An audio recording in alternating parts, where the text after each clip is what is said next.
শীতলকুচির সাঙ্গারবাড়ি সীমান্তে 11 বাংলাদেশি নাগরিককে আটক। বিএসএফ বিজিবি মুখোমুখি অবস্থান। কোচবিহার জেলার শীতলকুচি থানার অন্তর্গত খালিশামারি গ্রাম পঞ্চায়েতের সাঙ্গারবাড়ি সীমান্ত এলাকায় শুক্রবার ভোরে 11 জন বাংলাদেশি নাগরিককে আটক করে সীমান্তরক্ষী বাহিনী। বিএসএফ সূত্রে জানা গিয়েছে, ওই ব্যক্তিরা অবৈধভাবে ভারতে প্রবেশের চেষ্টা করছিলেন। ঘটনাটি ঘটে শুক্রবার ভোর প্রায় 4:30 নাগাদ। আটক ব্যক্তিদের মধ্যে 3 জন পুরুষ এবং 8 জন মহিলা রয়েছেন। বিএসএফ এর 157 নম্বর ব্যাটালিয়নের সাঙ্গারবাড়ির সীমান্ত চৌকির জওয়ানরা সীমান্তের পিলার নম্বর 185/9 সংলগ্ন 0 পয়েন্ট এলাকায় তাদের গতিবিধি লক্ষ্য করে আটকে দেন। বিএসএফ এর পক্ষ থেকে তাদের বাংলাদেশে ফিরে যাওয়ার নির্দেশ দেওয়া হলে ঘটনাস্থলে পৌঁছয় বর্ডার গার্ড বাংলাদেশের একটি দল। তবে বিজিবির পক্ষ থেকে ওই ব্যক্তিদের বাংলাদেশে প্রবেশের অনুমতি দেওয়া হয়নি বলে জানা গেছে। এই বিষয়টা আমি এখন কি জানি, কিছু তো জানি না।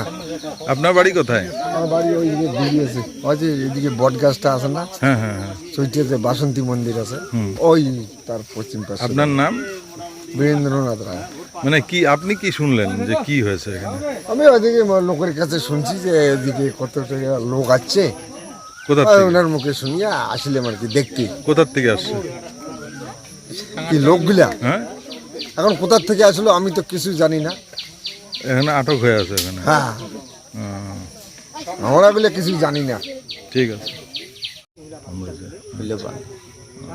এদিকে পুরা সম্পূর্ণ বর্ডারই কাটা তারে? হ্যাঁ, সম্পূর্ণ কাটা।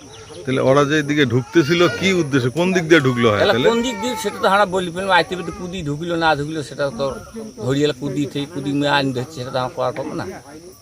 আমরা আর কি সকালে পায়খানা গরুগন্ধে পায়খানা করে দেখে তরকার তো কিছু দৌড় আসি দেখে এই ঘটনা।